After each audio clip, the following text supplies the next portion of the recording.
नमस्कार मित्रांनो, मी हर्षदा. बसल्या बसल्या थोडंसं मनोरंजन करण्याचा हा पहिलाच प्रयत्न आहे. आता तुम्ही हसताय की डोकं आपटताय हे काही मला कळणार नाही, पण इथे फेक लाफ्टर किंवा लाईव्ह लाफ्टरची भानगड नाहीये. सो काय बोलायचं असेल ते मलाच बोला. तर माझा जिव्हाळ्याचा प्रश्न असा आहे की तुमच्या टेलिव्हिजनवर पेड चॅनल्स दिसतायत ना? दिसायलाच हवी आहेत. दिसत नाहीयेत काही हरकत नाही. थोड्या महिन्यांनी जरी बघितलं तरी आपल्या डेली सोपचं कथानक जे आहे ते 1 सेंटीमीटरने देखील सरकलेलं नसेल. अहो, प्रेक्षकांची काळजीच घेतात ते तेवढी. रिपीटेड एपिसोड्सद्वारा रिव्हिजन असते आणि हल्ली तर क्रॅश कोर्सही उपलब्ध आहे. 1 तासाचा महा एपिसोड. So relax. आपल्या तू पार रे मध्ये म्हणजेच तुला पाहती रे ह्या दैनंदिन मालिकेत म्हणजेच आताच्या भाषेत डेली सोपमध्ये आपली जी ईशा आहे तिला पाण्यामध्ये एका सुंदर स्त्रीचा चेहरा दिसतो. काय म्हणालात? आपल्याला माहित आहे की ती राजनंदिनी आहे.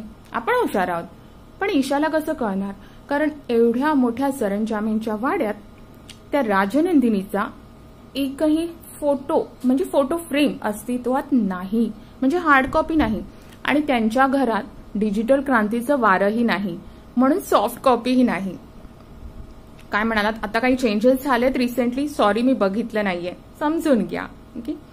दुसरी गोष्ट, गजा पाटील नावाचा जो गुंड प्रवृत्तीचा इसम आहे तोही 2000 कोटींची मालमत्ता कशी काय इतक्या कुशलतेने सांभाळत असेल? मला प्रश्न पडतो की त्याने कोणत्या इन्स्टिट्यूटमधून MBA केलं असेल? JB मधून, IIM मधून की आपल्या वेलिंगकर मधून? नो, सिम्बायसिसच असणार, कारण सुबोध भावे पुण्यालाच प्रेफर करणार. आता काही दिवसातच एखाद्या कंपनीत तुम्ही कोणाला HOD म्हणजे हेड ऑफ द डिपार्टमेंट झालेलं पाहिलंय का? मी नाही पाहिलं. मला वाटतं की HOD होण्यासाठी तुमचं थोडंसं वय व्हावं लागतं, म्हणजे ऍटलीस्ट केसांमध्ये ग्रे शेड वगैरे, आणि तुम्हाला सॅच्युरेशन यावं लागतं. शिवाय तुमच्या टीमकडून कमी पैशात घाम गाळून घेता यायला पाहिजे आणि त्यांच्या चुका नसताना त्या चुका आहेत हे कन्व्हिन्स करता आलं पाहिजे. शिवाय तुम्ही डिस्टन्स HOD असाल, म्हणजे तुमच्या रिमोट लोकेशनमध्ये तुम्हाला तुमचे 2-4 चेले म्हणजे तुमची खास माणसं पेरून ठेवता आली पाहिजेत. कशासाठी? स्पायगिरी करायला? मी चमचे वगैरे म्हटलेलं नाहीये. आणि शिवाय अशी ॲब्रिव्हिएशन्स, जार्गन्स अशी मुखोद्गत असली पाहिजेत थ्रो करायला. पण गंमत अशी आहे की ईशा काही दिवसातच HOD झालीये. का? सरंजामींची सून आहे ती आणि कथेची निकड आहे ती. एनिवेज, आता मी एवढ्या वर्षांच्या नोकरीनंतर कधीही द कंपनी ऑनरच्या केबिनमध्ये गेलेले नाहीये. परंतु ईशाची आई लोणची, पापड, मसाले, चकली यांचे गिफ्ट हॅम्पर घेऊन चक्क कंपनी ओनरच्या कॅबिनमध्येच गेली. बरं ठीक आहे, ही लेखकाची सृजनशीलताही असेल, मान्य आहे. पण पापड ही क्यू, लोणची ही क्यू? क्या मराठी माणूस यही करता है? हो, मराठी माणसाने अटकेपार झेंडे लावलेत, तरी झी मराठी सारखी सजग वाहिनी अजूनही पापड, मसाले, लोणची यातच मूर्तीये. आपली राधिका ते करते, तेच करते, आणि सब टीव्हीवरची माधुरी भाभी सुद्धा तेच करते.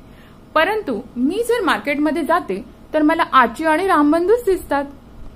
आता या टेलिव्हिजन जगतातली सर्वात संस्कारक्षम मालिका कुठली असेल? सवालच नाही, एकच, नंबर 1, माझ्या नवऱ्याची बायको. कारण नावातच इतके संस्कार ठासून भरले आहेत. आता दुसरी संस्कारक्षम मालिका कुठली आहे विचाराल तर घाडगे आणि सून. तर या मालिकेत एका एपिसोडमध्ये घाडग्यांच्या सुनेने तिची पॅशन म्हणजे एक रुची म्हणून जेमॉलॉजीच्या कोर्सला ऍडमिशन घेतलं होतं. पण आता तिची ती पॅशन, तिचं नॉलेज, सगळं इतिहास जमा झालाय. का?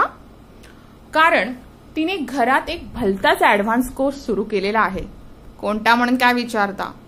तो कोर्स आहे how to hide the false pregnancy of माझ्या नवऱ्याची बायको. आहे की नाही मजेशीर?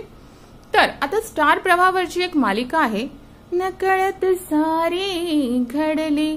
तर या मालिकेत ती जी मुलं आहेत ती कधी नव्या आईच्या घरी, कधी जुन्या आईच्या घरी अशी देवाणघेवाण सुरू असते. वाव. सो आय थिंक की त्यांच्या वडिलांना वीकेंड होम किंवा सेकंड होम किंवा शॉर्ट वेकेशन या कॉन्सेप्टचं टेन्शन उरलेलं नाही, कारण त्यांनी आधीच तशी इन्व्हेस्टमेंट केलेली आहे. सो आता मी या काही ठराविक वाहिन्यांवर भाष्य केलंय म्हणून असं समजू नका की उर्वरित वाहिन्यांनी मला हाताशी धरलंय म्हणून. तर वस्तुस्थिती अशी आहे की माझ्या घरातल्या मंडळींनी अजून उर्वरित वाहिन्यांना, जसं झी युवा आहे, सोनी मराठी, त्यांना अजून आपलंसं केलेलं नाहीये. जसं ते मालिकांचं चरवण ते सुरू करतील, मला सुवर्ण संधी मिळणारच आहे धम्माल करायची. पुन्हा अशा धमाल एपिसोडसह पुन्हा भेटूया. कीप वॉचिंग आणि हो, मस्त बघा आणि मस्त राहा नव्या नव्या चवी डवी. Bye bye, take care.